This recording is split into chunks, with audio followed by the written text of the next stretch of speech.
আসসালামু আলাইকুম। কেমন আছেন সবাই? আমার পেজটা সবাই সাবস্ক্রাইব করে দিবেন। আজকে আমি রান্না করব গরুর মগজ। তো প্রথমে আমি পরিষ্কার করে নিয়েছি, তারপরে একটু কুটে নিলাম। কুটে সুন্দর মতো ধুয়ে পেঁয়াজগুলো বসিয়ে দিলাম। তেল, লবণ, হলুদ, মরিচ, আদা, রসুন যা যা লাগে সব কিছু দিয়ে দিচ্ছিলাম। দেওয়ার পরে পানিটা দিয়ে একটু ভালো মতো কষাতে হবে। কষায়ে তারপরে গরুর মগজটা আমি দিয়ে দিব।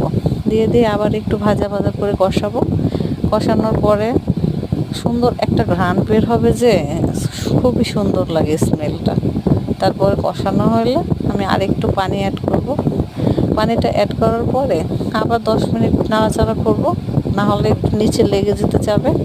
তাই সুন্দর মতো নাড়াচাড়া করতে থাকবো। ভাজা ভাজা করা হলে আমি একটু জিরের গুঁড়ো দিলেই আমার রান্না রেডি। তো কেমন লাগলো?